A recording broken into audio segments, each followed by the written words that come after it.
All right, we are actually live now. Thank you very much, everybody, for. It's really weird. Like there's a thing in the. Okay. What is it? I don't know. There's something hanging down right there. Oh, it's this. It's okay. It's the spider web. There's a spider web here. Natalie's house is set up for a Goosebumps birthday party, and it's just extended through Halloween, so it's all good. Good evening. I am Christopher Balzano. I'm Natalie Crist. Off camera, and welcome to Tripping on Legends Live, the Pukwudgie's big night. Sorry that we are late coming in, but we got stuck watching Cabin in the Woods. So Natalie had never seen it before, and I love it every time I see it. Love Joss, love Drew. So we ended up getting caught up in it. We didn't think that anyone would really care if we were like 10 minutes late, but then we started getting all these messages to like come on. So Natalie's now not going to have seen the end of it. So no one tell her how it ends because you have to suffer for your art. I say that, and she's actually focused more on the TV behind us than she is on the actual presentation. So good evening. All right. You look for the signs, right? I look for the signs. So we talked about, we look for the signs. And over the last few live episodes, people have been asking for me to do a Pukwudgie show. And I'm kind of torn on that. I'm of two minds of it because I think it's really good information. It's a really good topic. I love to talk Pukwudgie. But I also, the negative side of it was we've done Pukwudgies on Tripping on Legends. So the episodes are up there about that. We've done a few. I wouldn't say generalized, though. I think they've been more specific on what we've experienced. What do you mean? Well, our Pukwudgie with Indiana. Yeah, okay. You know what I'm saying? We haven't really done one just on That's just an informational one? Right, or yeah. Okay, so we thought we would do, we were debating whether we do it. We were a little bit behind on doing this episode because we got delayed when I was in the hospital and stuff. And then I was like, I don't really know if I want to do it because essentially what this episode sets up is me as some kind of authority, and I have a very difficult time telling the story of the Pukwudgies and telling my story with the Pukwudgies without sounding arrogant. And Natalie and other people are constantly telling me, sound arrogant. It's okay to be that with this. I think so, yeah. So I'm going to try to present all this information and talk to you guys and answer questions and anything you guys want having to do with this, and kind of tell you like a little bit of the history of the Pukwudgie and my history with it. And I'm just going to have to suck up that part of myself that is like, I don't want to really talk about this kind of stuff. But the sign came yesterday when, and then more so this morning at like midnight, when I was looking at my history on Facebook, and I realized that this was questionably, arguably, the most important night in Pukwudgie history. It was the anniversary of it, and it was the 8-year anniversary of what I call the Pukwudgie's Big Night Out. So should we start with like what that is? Yeah, what is that? Okay. Because I don't know what that No is. one can see Natalie's face right now. She's looking at me like I'm crazy.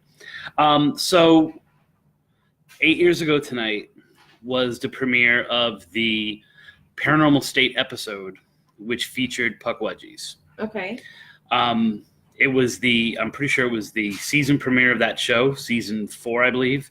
And it featured a couple who is having odd things happen in their house, and pretty like disastrous things happen in their house. They were freaked out, blah, blah, okay. blah. With that, how you doing, Rita? With that, they called in a local Massachusetts investigator to help them with what they were doing. That investigator then called in the crew from Paranormal State. I only watched a few episodes, so I can't remember. They're from a university in Pennsylvania. But if you're into the show, then you know the whole history of it. You know the troubles and all that stuff like that. But this was kind of like at the height of their popularity. Okay. I got a call from someone who produced a show, who's also someone that was on the show, but I'm not familiar enough with the characters to be able to Don't look at me. I'm not familiar enough with the character to be able to say his name. And he asked me about, actually it was a girl first who called me and asked me about Pukwudgies. And then a whole kind of thing. And how did they find you? Because there's no, actually I think this guy who was the investigator from Massachusetts said, you need to talk to Crist Balzano because he's the authority on Pukwudgies. He's the expert on Pukwudgies. Nice. Okay. And at the time they thought I was still in, in Massachusetts, but I had recently moved to Florida. As a matter of fact, I was like texting and messaging about job interviews at the time that this is going on as I'm talking about this. So she talked to me for probably about an hour about Pukwudgies, asked me everything I knew about them. I discussed it with her. She kind of misrepresented herself as someone who just wanted to know information, like she was a researcher or something like that. She misrepresented herself? She misrepresented herself a little bit, but I kind of knew what she was going at because there were things about it I could tell, like, oh, she's doing research for a show. I can kind of tell. Okay. And so then then he called, and he was a person on the show, and I can't remember his name at all, but it wasn't Ryan. It was someone else.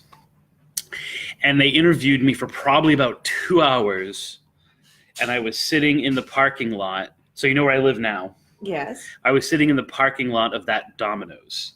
Oh, okay. Doing this interview on the phone, okay?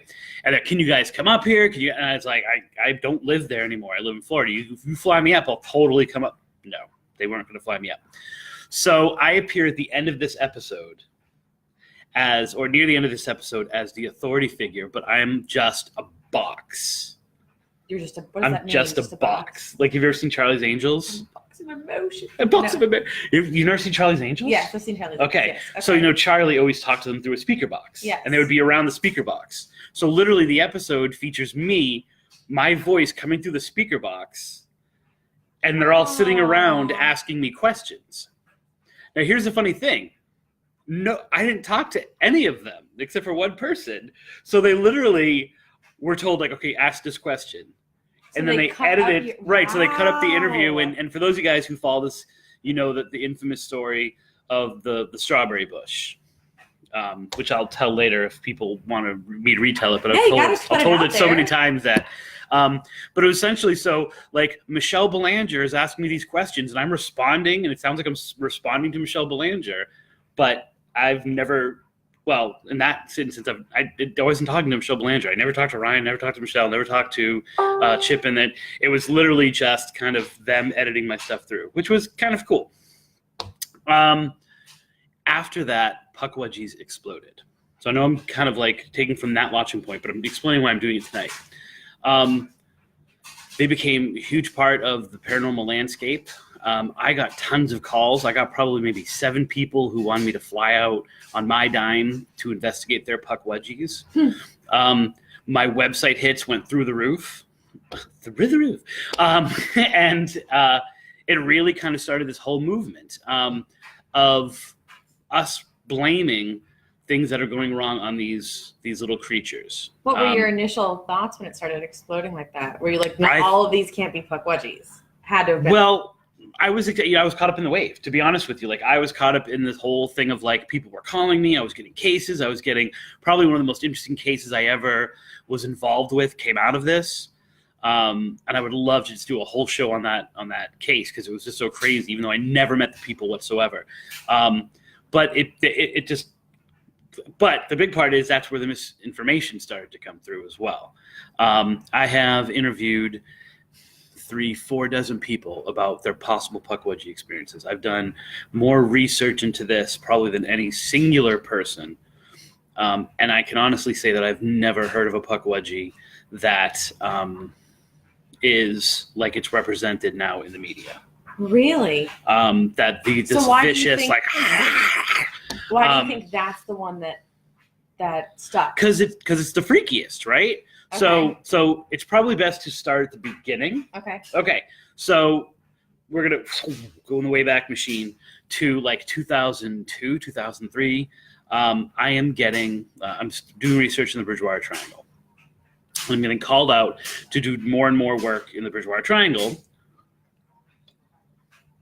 and I am getting similar stories, and these stories are of, and some of them are in my dark woods. I was in the woods. I came across something. It was a small troll-like creature. Descriptions varied slightly.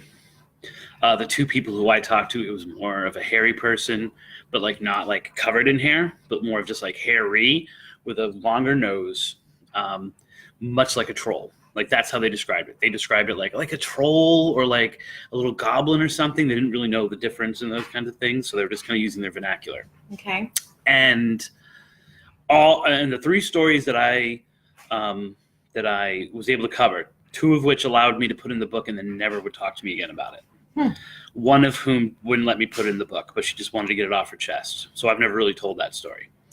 The weird part of it was days later, the Pukwudgie came back to them. So they had this encounter with this creature. Usually involved like a stare down contest, like they've fallen upon it. And then a few days later, one of them was in a parking lot on Copacut Road, if you know Freetown at all. And they saw it in their rearview mirror, and it was just staring at them. Another one, she woke up in the middle of the night, and the Pukwudgie was looking through her mirror. And it was the same creature she had seen. Okay. And it was almost as if, I always say it this way, it was almost as if it was saying, you might know where you think you saw me or what you saw, but I know where you live. So there was an intimidation factor. There was never an attack. But there was definitely an intimidation factor of don't come back to where you saw me. Makes sense. Right. So I got those stories, and I was really like kind of interested in them. And I started kind of putting little things together. And I wanted those stories definitely for Dark Woods because they're part of the lore of the forest, because all three of them happened in the Freetown State Forest.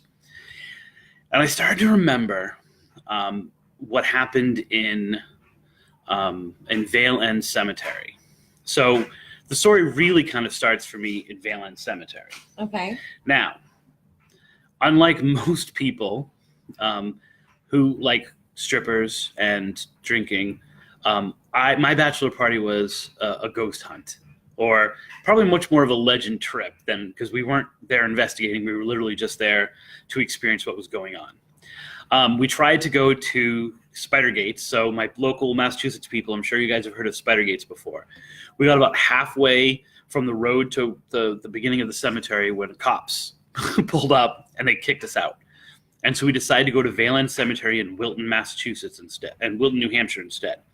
So any of you guys who know about Valence Cemetery, which is still to this day now the second most hit page on Tripping on Legends, is the write-up of Valence Cemetery. So it's still a huge draw for people. Okay. Fiona Broom of Mandela Effect fame had written on her Hollow Hill site about these small creatures who she had seen in the cemetery. I'd be very interested to know, Jen, if you've ever been to that cemetery. It's famous for a few different ghosts: the Lady in Blue, the Wandering Father, and there were these creatures that she said were there. And she described them as Grover on a bad day. That was her initial description. On a bad day. Right. Okay. Now she associated with, when she went into the cemetery with someone, that person died a few days later after being in the cemetery and after being quote unquote attacked by these things. Wow. Not physically, but kind of like chased after.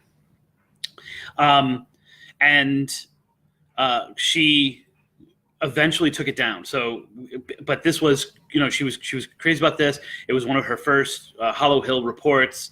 It was a very popular hit. And then what happened was because people were chipping away at the Blue Lady's gravestone, and because her friend had died, she took the Pukwudgie stuff down. She took this monster stuff down. Like I said, she described it as Grover on a bad day. And she had witnessed these things, and other people in Wilton had witnessed these things. Long snout or no? No, more close to the face. Okay. More close to the face. And that gets into what we're going to talk about a little bit later. Okay. I talked to her afterwards. I was interviewed with her or I can't remember who was interviewing who. I think I was one of the co-hosts, and she was brought in as a guest on the New England Ghost Chronicles, Ron Kolick's show. And we talked to her about it. And the more I discussed it with her, I realized that Fiona Broom didn't have kids or young kids. And so when she was saying Grover, what she really meant was Elmo, because she didn't even know Elmo existed. So they were red-haired things. Okay, red. It's the red that's the important part. They weren't blue like Grover. They were red. They were red like Elmo. Okay.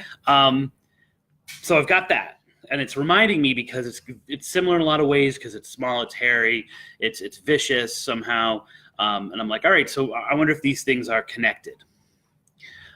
We went to Valence Cemetery, and we went mainly looking for this ghost of the blue lady.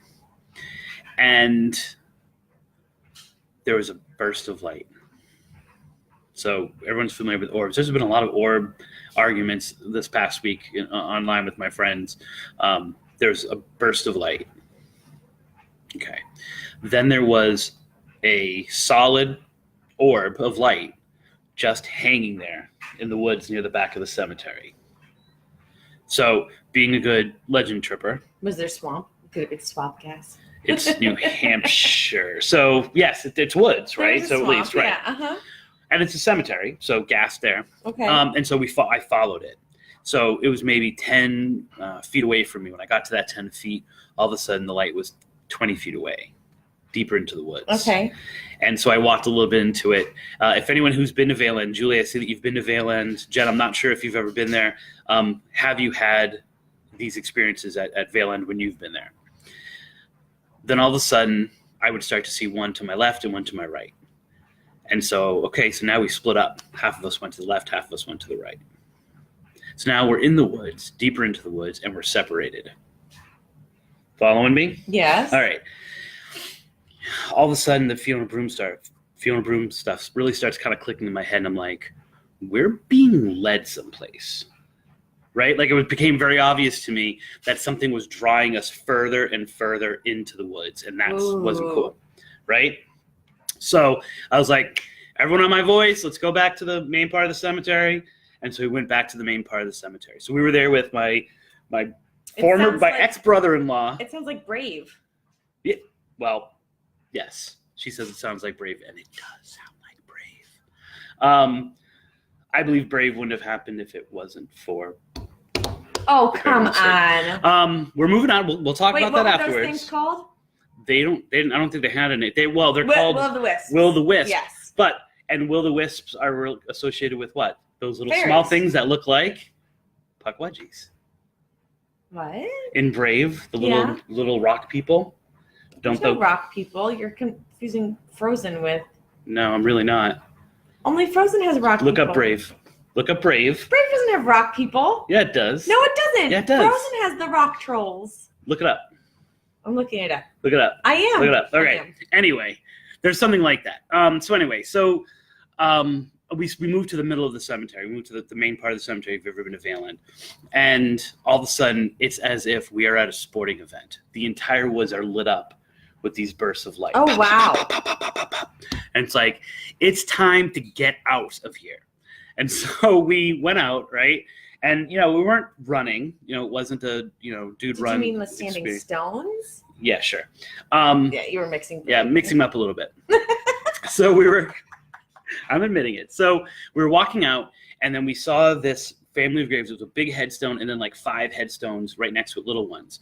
And what we discovered as we were reading it is like this was a mother and like her children who had all died like as they were children. So we were kind of sitting there, the lights had stopped. We were kind of absorbing this like moment of this whole family being buried and all the kids there. Okay, so Jen, maybe you've even seen Mary Ritter as you're describing her, which is the main ghost that's said to be there.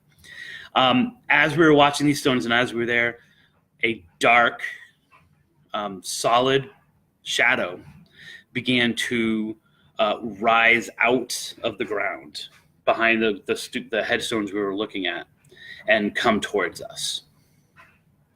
We were there pretty late. We had gotten to Spider Gates probably around 8 o'clock. So we're talking it was between 10 and 11 o'clock by the time we got to Vale End. And oddly enough, teenagers helped us get there because we didn't have directions, didn't have GPS back then. And so it was like, hey, do you guys know where this is? And they're like, oh, you want to go to Valence? You want to see the Blue Lady? Yeah, well, follow us. And they actually took us there. This was before it was closed, by the way. And that stuck in my mind. Like that whole instance stuck in my mind. Those flashing lights, the shadows that we were seeing, and then this giant shadow that rose from the ground. A few years later, Jenna, who was also at the Valence Cemetery at that time, she talked about she had moved to Framingham. And Framingham, Massachusetts has its own kind of paranormal history. And they were near the woods. I can't remember the name of the woods. And she used to go running through the woods. And she was running through the woods, and she stopped, and there was a gnome in the woods. A gnome in the woods, which she described as a gnome, but taller. But it was wearing a hat. No way. Hairier, clothed, but with the long nose of like a Pukwudgie. So it's kind of like a troll gnome, a trome, if you will. A trome. Okay. That was looking at her in the woods. And we decided that Halloween to go and investigate that. And so we went there. Now, the weird thing is, and I'm just going to kind of speed it up a little bit. The weird thing about it was that it was this small creature. There was history of cult activity nearby.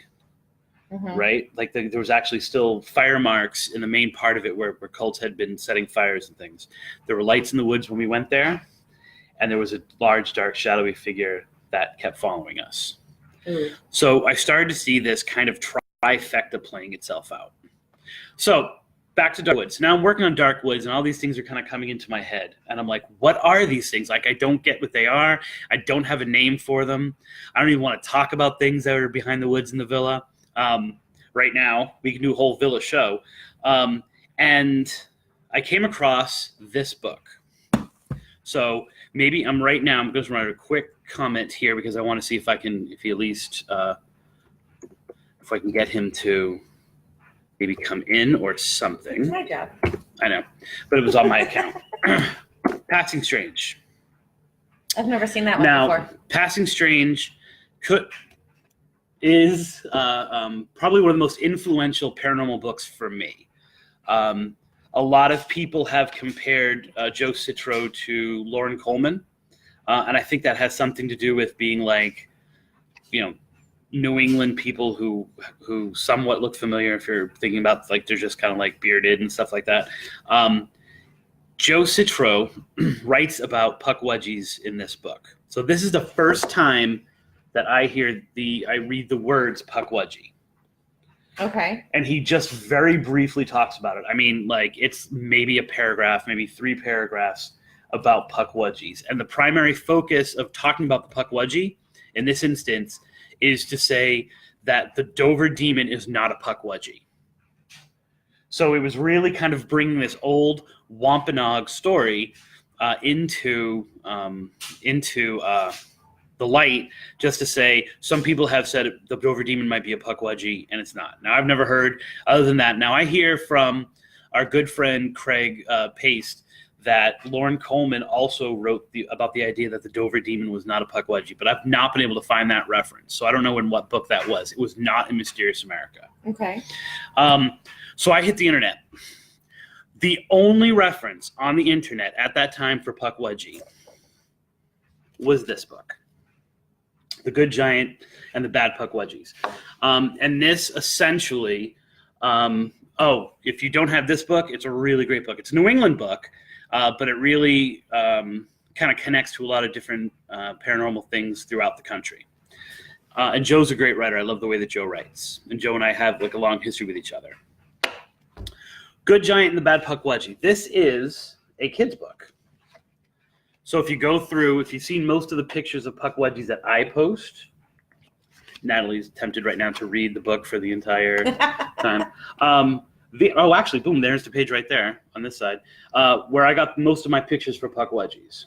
So I started making connections between what was going on in this book and what I was experiencing. Now, the Pukwudgies, as they're presented in this book, are mischievous creatures who can shapeshift, who can shoot poison arrows, who have a familiarity with the Wampanoag at the beginning, but don't really spend too much time with them. Then what happens is Ma Shop, Smokey McSmokerson over here, is told that they're getting too rambunctious. So they eventually start to kind of hang out with the Wampanoag.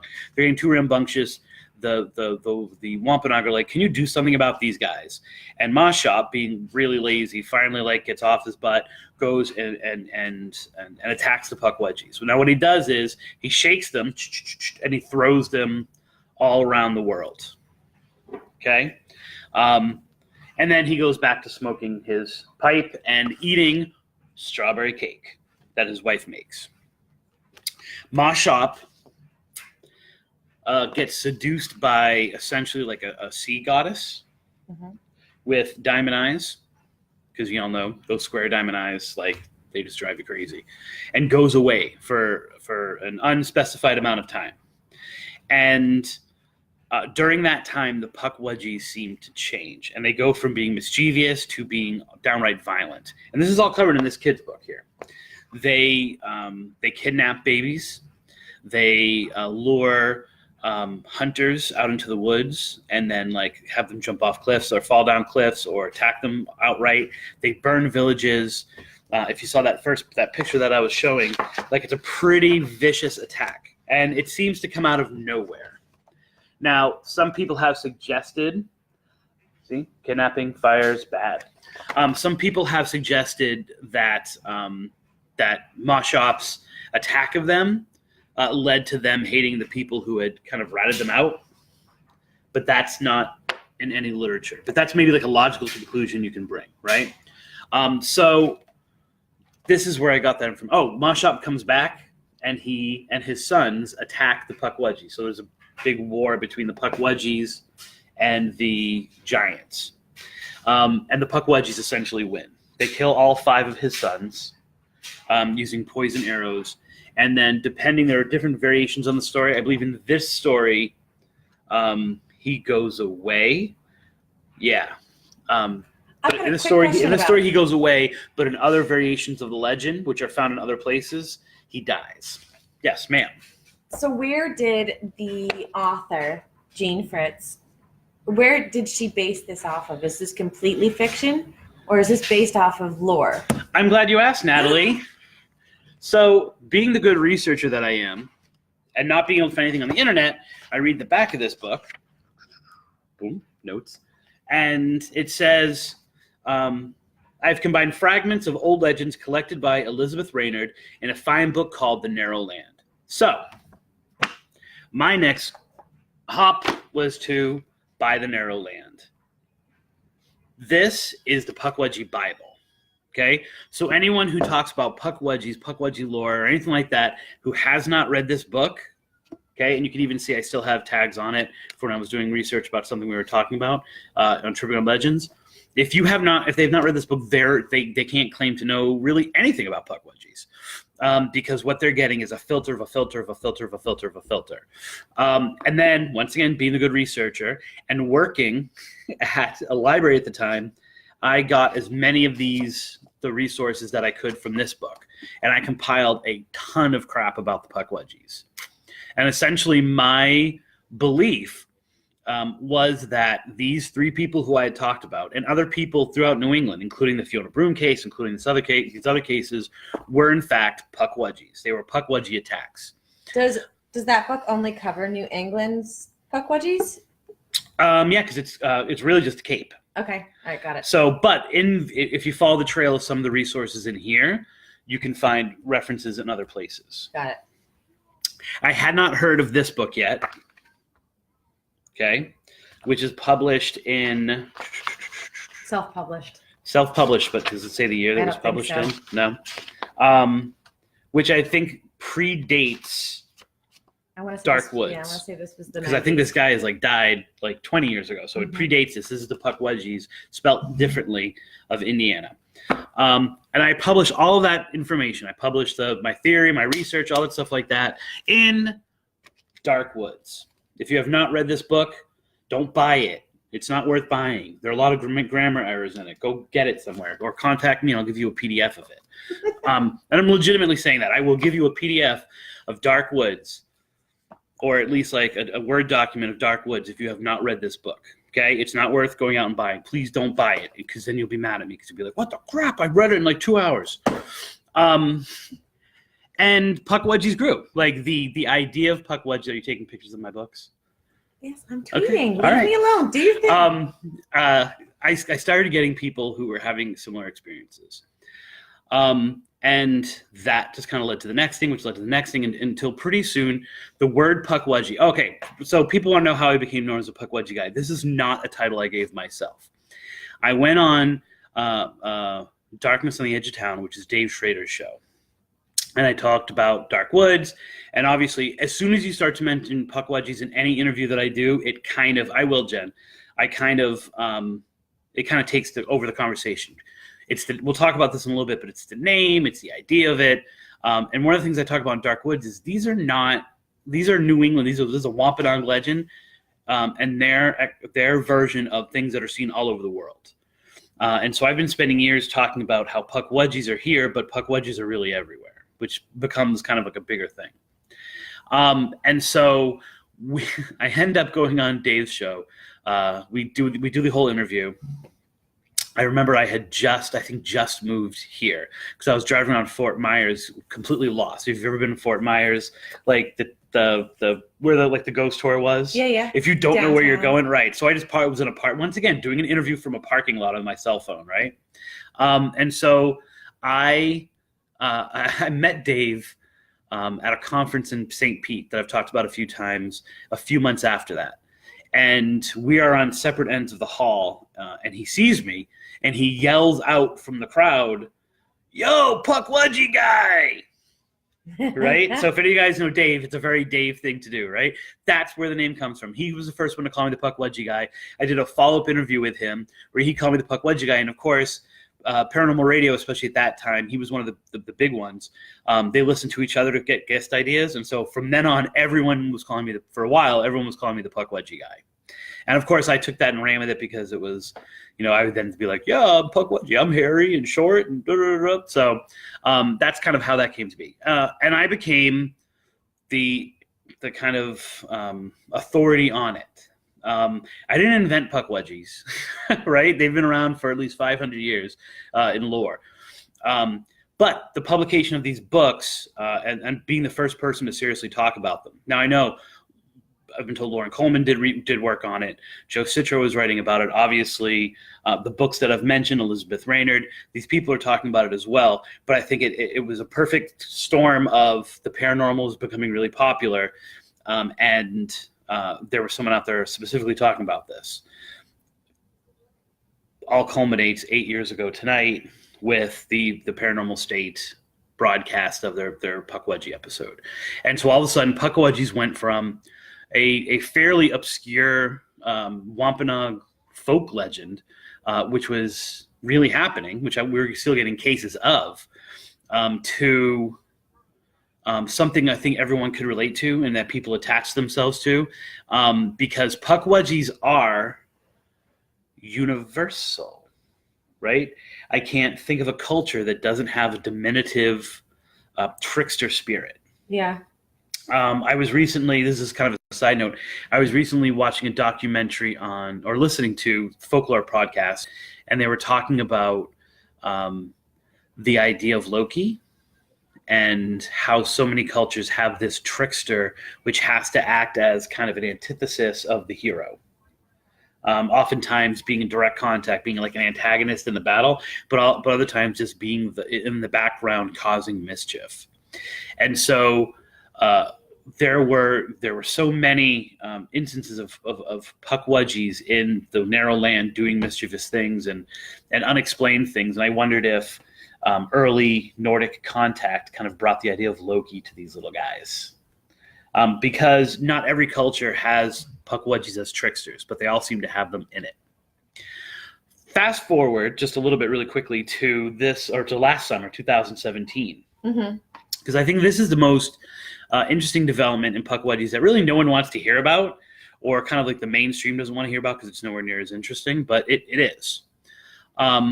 We discovered that Indiana, now keep in mind, this is a major book. Use your words.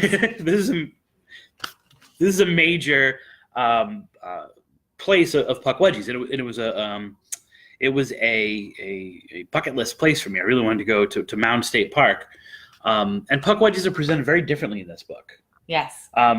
You give offerings to Pukwudgies, where they live, act. And this really hits on also the idea of like fairy mounds, connecting them to fairy mounds, connecting them to fairy trees, like hollowed out trees, things like that. I keep going like this, and like it's going off the screen. I need to go this way in the screen. So we went to Mounds State Park, and we met. This is where you're supposed to insert the information that I can't. The intuitive Kelly Kelly Mick something. I don't remember. I know Kelly Mick something. Who, hey Colleen, welcome. We missed you in the early parts. And Kelly was really telling us about this connection between Mounds State Park and the rest of the United States, essentially. The mounds themselves. The mounds themselves. Yeah. That this was a meeting place of many of the tribes across the country, and that they would travel to this one location to connect somehow. Now that connection, she didn't really know 100%. She was kind of connecting it to theoretical things. Yeah, Go ahead. we theorized together. We were talking, bouncing ideas back and forth, but they were theorizing that this is where they brought their dead. Right. To dispose of the remains, and this was like a great. The mounds were were of that, right? So they were buried in the mounds, which obviously, oddly enough, mirrors the whole idea of, like a fairy mound. By the way, just came to me. So, and it happened during this fall or summer and winter solstices, right? Right. And so it was aligned somehow. There was some kind of planetary spirituality connection to this place. We could go so deep into this. Right. We talked for hours. I mean, I'm hesitant to release our conversation because it's a really, really long conversation. No, you have to. It's so good. We theorized so many great. So we might just release it as like, hey, here's an episode of Tripping on Legends where we did a really long interview. It's really amazing. I mean, the things we were talking about were really amazing in it. And just kind of throw it out there as content. You gotta throw it out there because there are some really neat ideas. We talk about astrological signs. We talk about worldwide cultures and how things repeat themselves. And we do talk about Hollow Earth theory with her as well, which then connects to the Creation. Which connects to the Creations. The Creations as well. So it might be worth it. It's going to be boring for some people, but some people are going to find it as interesting as us, hopefully. But anyway, the idea that we came out of that interview with was that the Pukwudgie, and Lauren Coleman, since the rise of the Pukwudgie, has been talking about this, the etymology of the name, has talked about the idea that Pukwudgie means like small ones, right? And so now what we have, I've got this little thing I keep using as a pointer, this knife. What we have now is this idea that Pukwudgies, even within Wampanoag legend, are a blanket term. And so the description of them looking like a little Wampanoag that's pale is obsolete. Of looking like Elmo is obsolete. Of looking like a gnome with a hat on is obsolete. What it really is that there are these small little things, and they look different, and no one can quite categorize them. And Natalie and I are from different tribes. We don't have the same language, right? But we are suffering from a very similar experience, which is these small things which are mischievous, which may be causing bad things, which have these ghost lights attached to them, the Tai-Pai Wonkas. Huh? They're on top of the trees in this. They are on top of the trees. That becomes relevant because they're... Well, what? Keep going. Okay. This idea that the Pukwudgie is a blanket expression. It would be like us using the word monster. Right? And then monster includes a whole bunch of different things, as you can tell from Cabin in the Woods. So Pukwudgies is a bigger expression. So when you broaden the definition, then the me want you from the documentary, from the Bridgewater Triangle documentary, becomes essentially like a Pukwudgie. Because people always ask me, is that a Pukwudgie? And I say, by the definitions that I know, it's not a Pukwudgie. There's not real much about it, but it is. But when you expand that, you start to realize that like this Pukwudgie is a blanket expression. Now, if we're talking New England, right? We're talking Wampanoag. Then you have Cherokee Supernatural, which I don't have that book anymore. I think I sold it. Cherokee Supernatural also mentions the word Pukwudgie. So we have these 3 different places. We have Massachusetts. We have Cherokee Nation, which kind of runs in between the Wampanoag, and then Indiana ones. Mm-hmm. So what you really see is this migration, and then down to the Toledo, down to the Miami. And Michigan, these different tribes. Too. Don't forget Michigan. Right, and then we have very specific instances in Michigan. Pukwudgies are all over the country, essentially. And different tribes began to use the word Pukwudgie because in talking about it with people, because they didn't have a common language for it, they just took that small person, that Pukwudgie word, and used it. Looks like you've got something to say. No.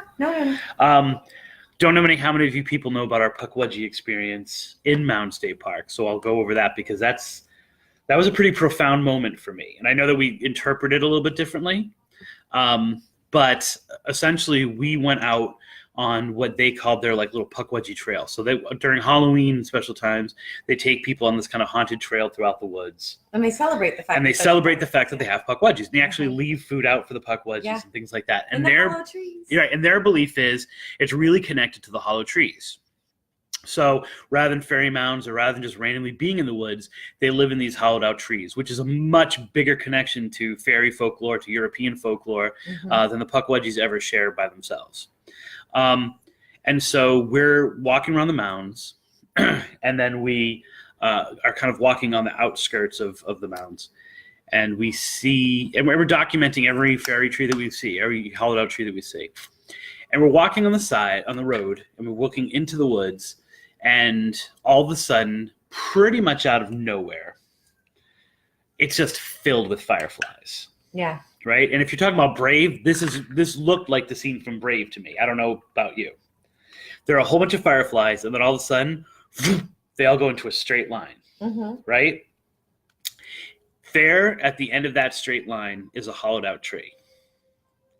And both of us are seeing something small racing back and forth. And I think it was one thing that we were seeing in multiple places. But it was like zipping. Zipping. Like that's the best way to describe it. Like now, poof, here I am, then poof. We had so much equipment on this trip, it was ridiculous. And I was like recording all of this on my daughter's cell phone, which she wasn't using anymore. Because I was like, I want the quality of the iPhone. But so I'm using my daughter's little pink cell phone out there in the woods. Remember the music came on? Yes. At that point. What song was it? Oh, I can't remember, but it connected to it. There was a song that came on that connected to it. Like all of a sudden. Right, all of a sudden as we were trying to do it. So we're filming it, and we're filming Natalie coming through, and Natalie's behind me, and I'm making my way to the tree. Now, I think here's where Natalie and I deviate over what this meant. Well, you were facing one way, and I was facing the other. Because she thinks it's random or natural, and I think it's supernatural. Yeah, it was natural. She thinks it's natural. I don't think it's natural. We're walking through the woods, and I'm looking back at Natalie, and then out of nowhere, we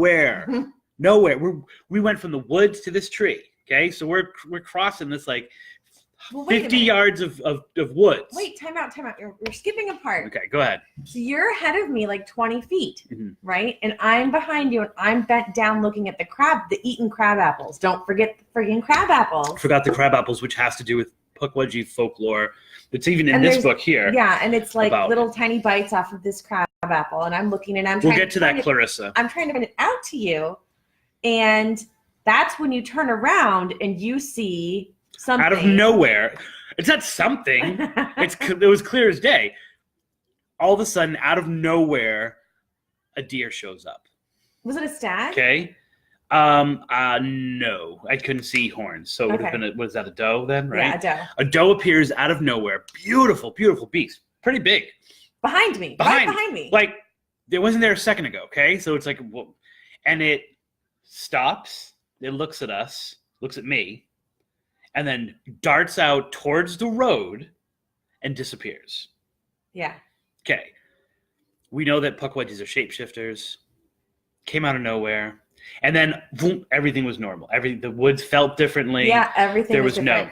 Yeah. Now, Clarissa, the footage shows it showed the fireflies. Mm-hmm. It showed the deer coming out of nowhere. and us going like, holy shit, what's that? You know, like my daughter, when I got back from the trip, put a password on the phone and then could not remember the password. So we tried to get anything we could to get that footage off that phone. We couldn't do it.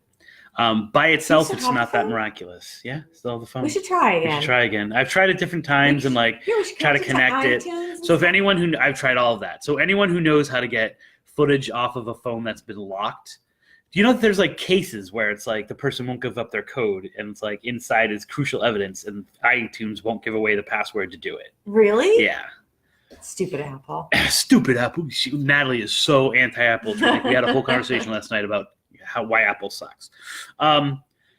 So we had a very profound experience, and we were also there. While we were there, we recorded a video of a ranger who had an experience as well. It was pretty amazing, and it helped to confirm this idea, which I've now been toting for a year, which is that Pukwudgie is a blanket expression. Wait, one thing you forgot. Yeah. The knocking in the woods. Oh yeah. Go ahead, Natalie. Talk about the knocking in the woods. Well, before we entered into like deep into the forest, we kept hearing a series of knocking. I mean, we're the only souls around, and we kept hearing what sounded like Morse code, and that was my first time ever. Oh, that's right. You were saying that. Yeah. First time ever experiencing any kind of tree knockers.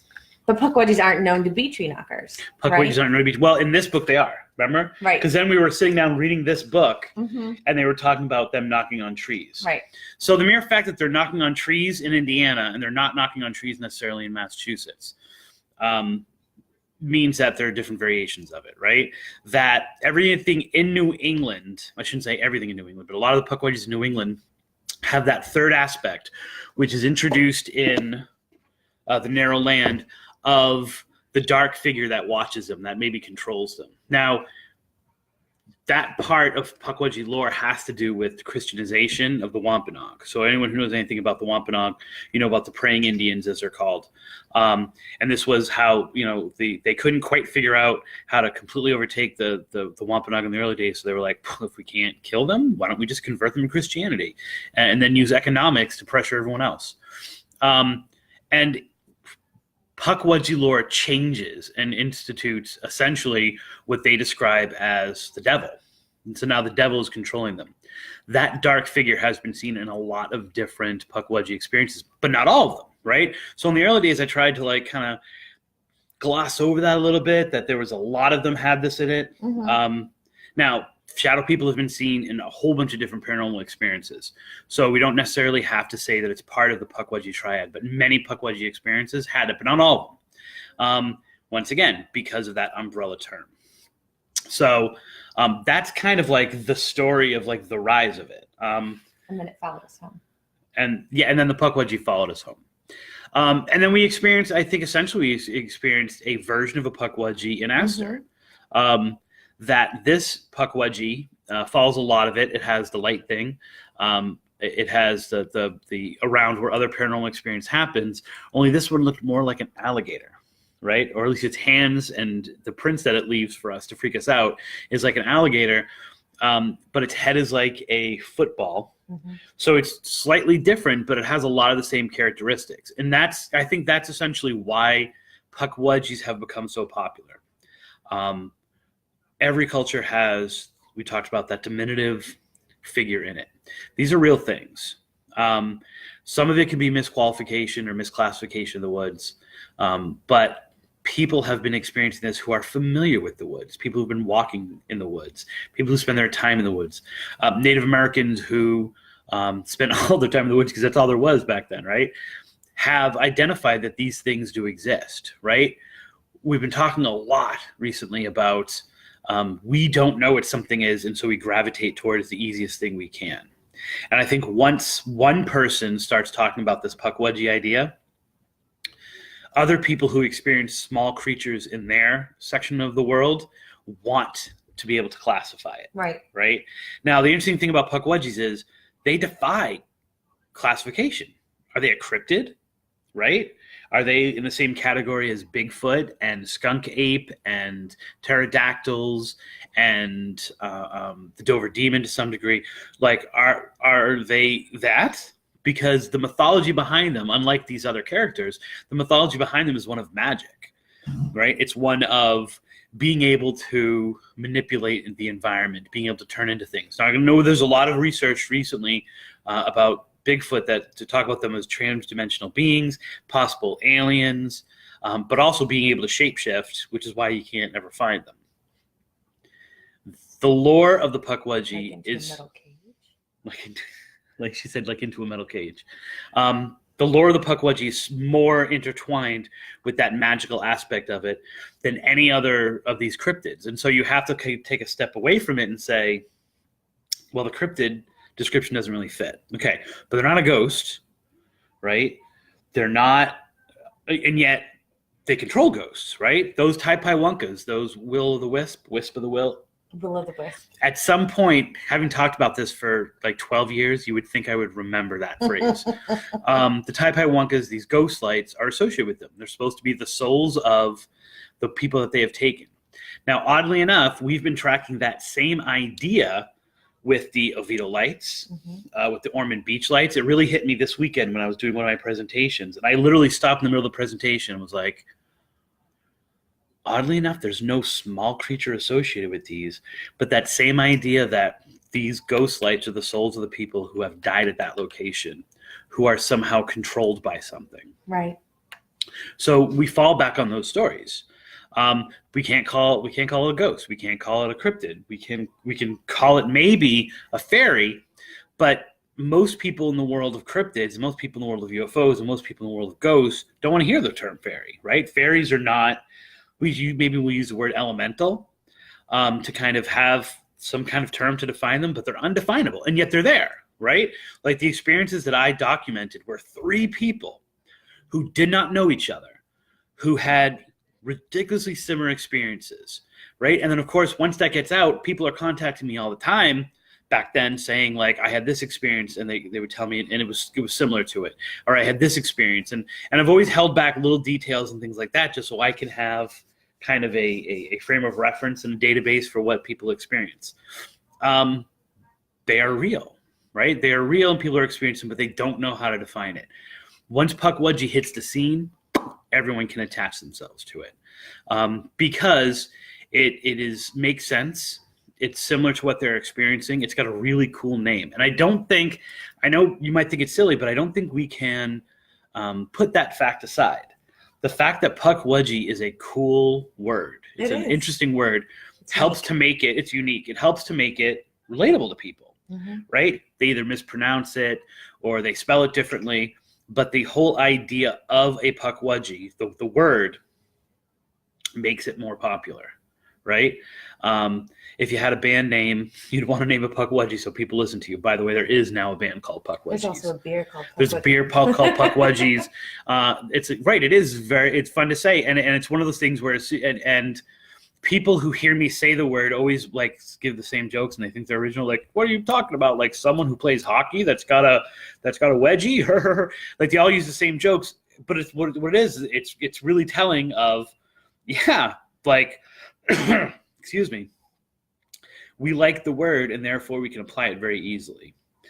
The question to me is, do I like where the Pukwudgies have gone? And I'm torn with that. In almost all of the research I've done, and all the research I've done in the beginning times, but then also since then, the idea of a rabid, mindless, vicious, physically intimidating Pukwudgie has never come up. I've never documented, I've never interviewed anybody, I've never read an account where a Pukwudgie looked like a monster, right? And what we have now out there is kind of like taking the idea of a Pukwudgie and some of those original drawings, which were kind of cool. Like I've posted a few of them in the promo of this, mixed with like a chupacabra or something like that. So it's got big teeth. It's got wings sometimes. Okay. It has wings sometimes. It looks like a porcupine. Now, that's a very popular Pukwudgie thing. I have never come across any reference to it looking like a porcupine. Now, where does the idea come from is what they're asking in the room. I think the idea of a Pukwudgie is very attractive, but it's not that intimidating. So if you want to sell the Pukwudgie, you have to dramatize. You have to amp up those things about the Pukwudgie that are creepy or spooky. Now, one of the things that why not amp up the magical factor? It's a magical creature. Yeah, but people aren't like, you know what I'm saying? Like Harry Potter doesn't freak anyone out. Like, I don't think magical does it, but like a small little vicious gremlin type thing is much more. And I actually compare them to gremlins in Dark Woods. I have to put this down because it's really distracting on the camera. It's a Peppa Pig Play-Doh knife. It's a Peppa Pig Play-Doh knife. Say that 10 times fast or 5 times fast. I think that they wanted it to seem more creepy and more scary. And so they added a little bit of viciousness to it. And so normal hands became claws. And I think that was the first evolution that I saw, was that people were representing in pictures Pukwudgies, but they started having claws, which I had never heard of anyone who talked about claws. No one ever really talked about their hands at all. Then the next thing was the teeth began to grow. And I think what happened was people took one aspect of it and then they ran with it, just like legends change, right? The physical description started to change. So if you never noticed, I'll show these vicious pictures of Pukwudgies and they're drooling like rabid up, and they're attacking. And yet none of the stories that they have informationally say anything about that whatsoever. Right? Most of them are just kind of rehashes of my original stuff. But if it's a blanket term, couldn't it be one of those creatures are vicious? Excellent question. I'm glad you asked that. Yes, but I have not seen it. Ever. You know what I'm saying? Like, in other words, I think we have. You've never gotten a story about a small creature attacking somebody. Well, attacking, yes, but not like a vicious, like animalistic attack. Okay. Like I remember Ron Kolick and I we were talking to Thomas Durant, who used to be of Capers and then moved out to LA. And he was talking about Pukwudgie in a cemetery, which is also a motif of theirs. And Ron got a call from someone who was talking about having wrestled one, like getting into like a wrestling match, like it was in their house. Okay. And even that at the time, and I put that in the Pukwudgie kind of realm because of the other things that you described about it, seemed odd to me. Yes, do they ever stand in trees, branches, and shake them? That's kind of what we experienced and what people experienced in Indiana. Now, I'm not sure those Pukwudgies are the same Pukwudgies that are in Massachusetts or in New England, but I think the blanket term, the umbrella term Pukwudgies does cover tree knockers, does cover, and like Natalie was pointing out in the book, if you look, wait, we gotta find that picture. It's not on the front cover. The Pukwudgies, in almost every single time they're represented, are represented in the trees as well, and above the trees, like in the top things, like in the top branches. So subtly, she's telling us they are tree dwellers. So there's references to them being tree dwellers as well, or using the trees at least. Is that because they were fighting bigger things, like they were fighting the giants? I think it more is like, oh yeah, it is in the front cover too. They show them in the trees as well. I like Colleen's comment, the supernatural honey badger. You're right, and they're not that. Like, they seem to be more mischievous. They seem to pull tricks. Now, I have had some cases where Pukwudgies have been present where other really creepy stuff happens. And like I said, that the case that I have never published about or anything like that is an example of a lot of really creepy stuff going on, a lot of really scary stuff going on, but not the Pukwudgie is not the thing. And oddly enough, in that experience, the Pukwudgie seemed to be under the control of a darker spirit, like in Wampanoag lore. So there's definitely that idea going on. Where will Pukwudgies go? Right? Like, we all know the paranormal is in cycles. The next big movement in them has obviously happened with Harry Potter, right? Or I should at least say J.K. Rowling. And she has taken the physicality of the original Pukwudgie, which is good, and she's turned it into a much kinder and gentler version of it. Still a trickster, but if I'm getting the story about it correct, because she won't talk to me, she won't return my emails, she won't return my phone calls, she won't return my texts. I invite her to come into the room tonight and talk with us. Not this room, but like the room here. I very specifically like messaged her. No response from her. But this, she, if I'm remembering the story correctly, the wizard who comes from across the sea, comes from England to the New World, makes friends with a Pukwudgie, and that helps them through like all their hard times, stuff like that. And so when she is making the house, or she's making the school, one of the houses is in honor of this Pukwudgie, who was her best friend when she got to America. Still had the friend, the trickster part of it, but was also very friendly and helpful. So it's kind of like the early OG Pukwudgies from the different lores that we have here. Oddly enough, from what I understand, it coincides with Slytherin. So it is the American version of the Slytherin house. Ooh. So it still has, I guess, a little bit of that creepiness, dark, that evilness, and stuff like that to it.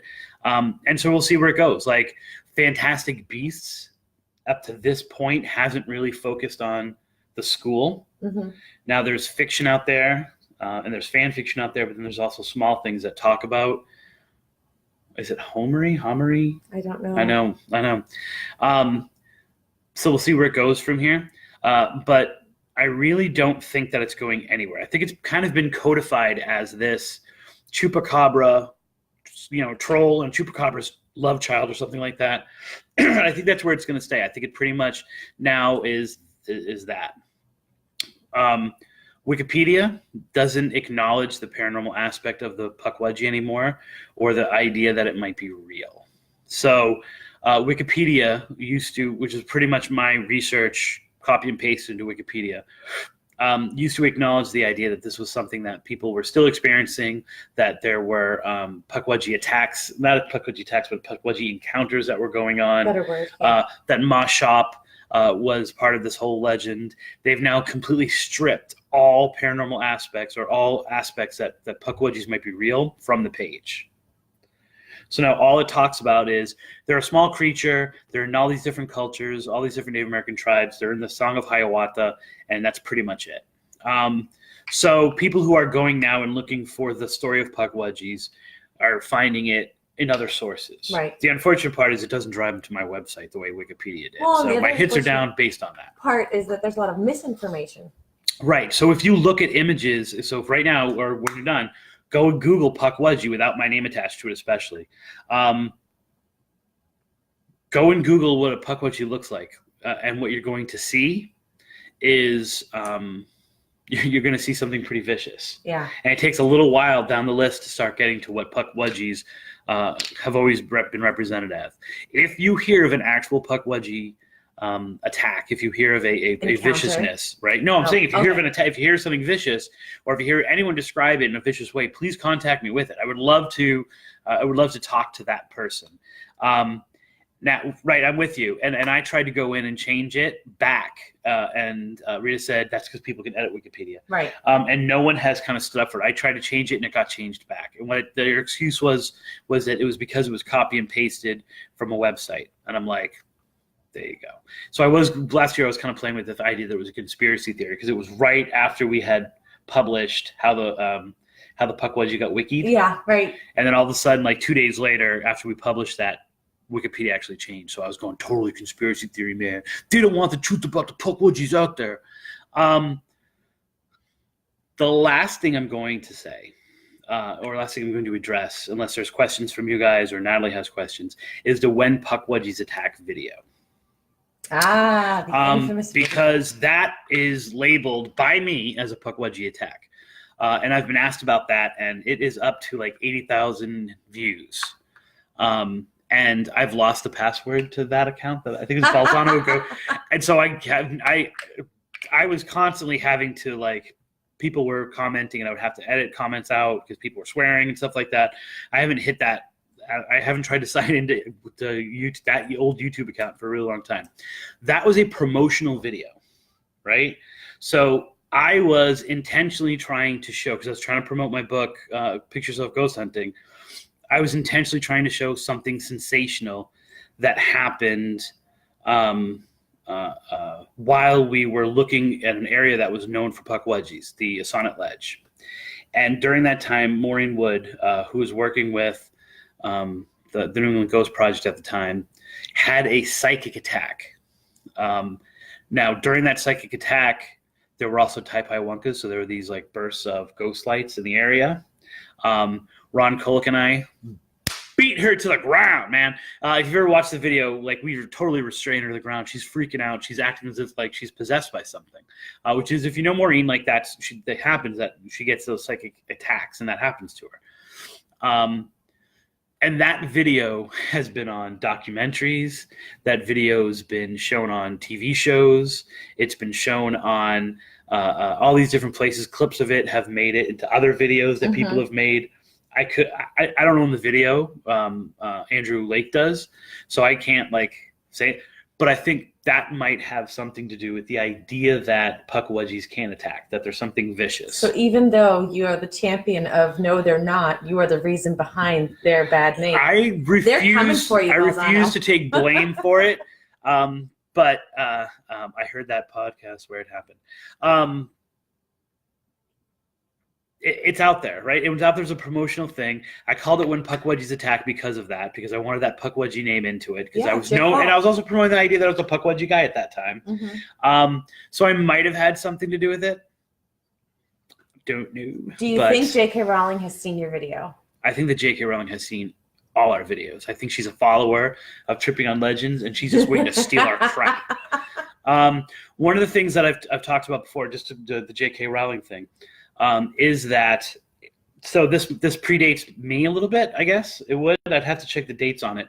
But in the second book of the Harry Potter series, they go to Ron's house. This is not in the movies, this is in the book.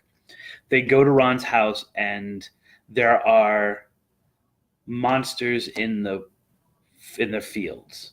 Do you remember this at all? Have you read the books? No, I don't remember it. Right? And Ron and Harry, it's kind of like they're the magic version of taking out the trash. They have to go and they have to throw these trolls over the fence to get them out of the yard. Right? But the trolls, they're really dumb. But they find their way back. So what they have to do is they have to lift them up and shake them, and then throw them over the fence so that they get confused and can't find their way back. Okay. Does that sound similar to anything we've talked about tonight? No. Okay. Did you miss the part where in this book I said, okay. So that, but I think that predates me writing about it. So maybe J.K. Rowling has been into Pukwudgies longer than I have. Who knows? Or Miss J.K., feel free to come in and respond. Maybe that's something, or maybe it's just a coincidence. Culturally, maybe it's part of a bigger lore, right? That confusing of the monster. I'm going to address some of your questions. Where have Pukwudgies been seen?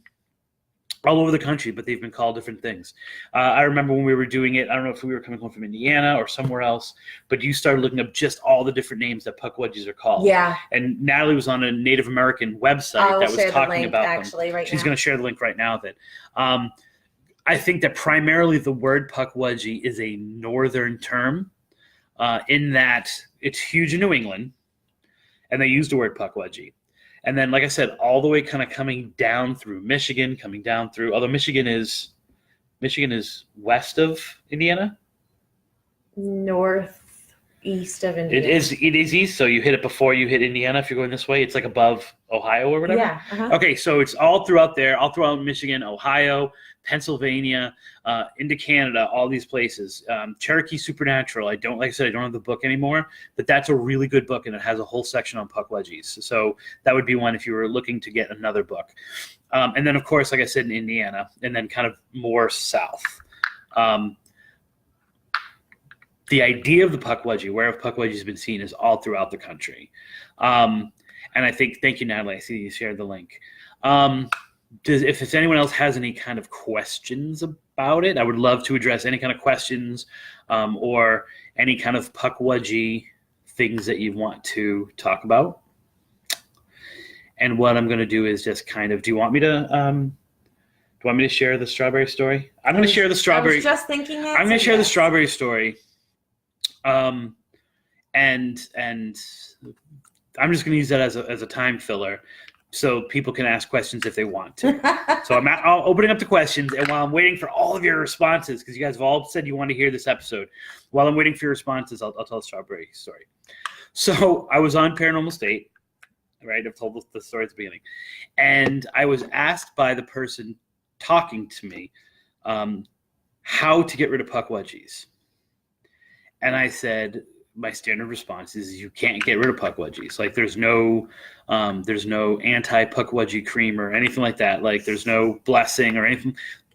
You leave them alone, they'll leave you alone. So if you're having a Pukwudgie and a Pukwudgie is causing you mischief, it's gonna just go away. Then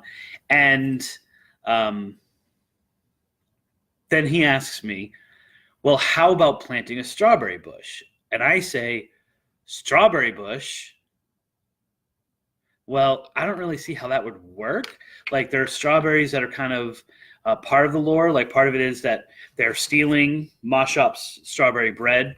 There's some references to strawberries in the Narrow Land as well, but there's really no connection. Like you can't repel them. It's like, the power of strawberry compels you. The power of like it just doesn't work that way, right? But it can't hurt. Like I don't see why you would want to plant something that the things that you're trying to get rid of. Like I said, but it can't hurt. So I guess you can plant a strawberry bush. Watching the Paranormal State episode, the person who is not the person who asked the question to me asks, I think Ryan asks the question in the episode, how do you get rid of Pukwudgies? And I go, a strawberry bush. If you really want to get rid of them, yeah, you can use a strawberry bush. So they totally edited my response to make it seem like, because they wanted that footage of the guy planting the strawberry bush to save the family, right? And then the weird thing is that then becomes part of the lore. That becomes part of Pukwudgie. So now everything talks about how Pukwudgies can be repelled if you plant the strawberries. So that's the strawberry story, which many people have heard, but I'll say it anyway. I'm going to answer some questions. Jaden asks, are they affiliated with the Banshees? I don't really think I've seen the connection between them. The connection to them would be the Tai-Pai-Wonkas or the Ghost Lights, which are sometimes associated with Banshees. But I've never necessarily heard any story of Pukwudgies screaming or Pukwudgies causing the kind of mortal damage that Banshees are known to cause. But they are connected by Tai-Pai-Wonkas. They are connected by Ghost Lights, which both legends or both paranormal things share that. So that's that. Chris, I can't think of the guy's name, but there was a guy who claimed to meet up with one while walking his dog. That is the Rousseau, I want to say, might be the name. That is the Me Want You that I was talking about. And actually I posted in, I think, Small Town Monsters, and someone posted the picture of the Me Want You. That is the one I was referring to earlier, where it didn't really fit a lot of the Pukwudgie stuff, but now I do put it in there. That, if you type in Pukwudgie, that is one of the first images you'll get. And what that looks like is it looks like, if you remember the little guy from Land of the Lost, if I'm talking to older people in here, I can't remember what those things were called, but that little dude from Land of the Lost, that's what his looked like. And essentially, for those of you guys who haven't watched the documentary, a guy was walking his dog. He came across what's presented in the film as if it might be a Pukwudgie, and it says "E want you, ear, cool, ear." And what he realized was that eventually the small creature was trying to get him to come with him for some reason. One of the reasons why I didn't think that was a Pukwudgie is that doesn't follow Pukwudgie lore in terms of Pukwudgies lure you in using ghost lights, not using their version of English. But it's a really interesting story, and it is on Amazon Prime for free. So if you are interested in Bridgewater Triangle or Pukwudgies, that's the Bridgewater Triangle documentary. They are seen in other countries, I will tell you. Australia has their version of the Pukwudgie. It's called the Oz Spirit, and it's actually celebrated.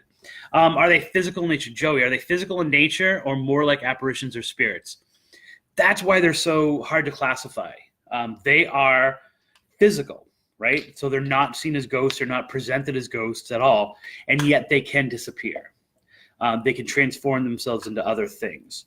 And so everything about them is physical in nature. They seem to be very much, as opposed to ghosts who are separate from the world, they seem to be more in touch with nature. The things that they transform into, mosquitoes, not porcupines, they often like cover themselves in, this is where the porcupine thing comes from. They cover themselves in grass. So it looks like they've got things sticking out all over themselves to hide themselves. So they're much more of a physical thing, which is what makes them so hard to classify. Why would they let themselves be known? Excellent question, Rita. Of the experiences that I have documented, almost all of them, all the time, they come across them. Now, that's a very similar theme in all of fairy lore. Is this idea that, and even if you think of what's his name, Rip Van Winkle, who goes up into the wood, falling into a fairy circle or falling in across them, coming across them somehow, it's a mistake. Everyone who says like they're Pukwudgie hunters, they go out and look for them or something like that. Every time I've documented one, it's been they came across them, they stumbled upon them, and they weren't supposed to be there. And then the Pukwudgie, kind of makes it known that they shouldn't. What did you just post about Amazon? It's the Bridgewater Triangle. Oh, the link to the doc in Amazon Yep. Prime? She is on this.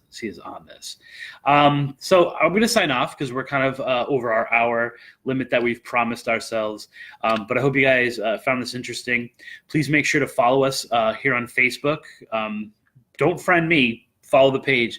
Facebook.com/trippingonlegends. Our website is trippingonlegends.wordpress.com. You can follow us on Twitter. I am at Spooky Balzano. I'm at Nene, my friend. You can follow us on, you can send email at spookytripping@gmail.com, and Spooky Tripping is also our Instagram. If you're around the area this weekend, if you're around Florida, Collier/Lee County, I'm going to be speaking at the Golden Gate Library. I'll be sending those links out as well if you want to come see me. And if not, then just kind of subscribe to our show. This is the kind of stuff we talk about. So for Christopher Balzano And Natalie Crist here's hoping that all of your Pukwudgies are legendary. You're supposed to do it a little more enthusiasm. Here's hoping that all your trips are legendary. Thank you for coming in, guys.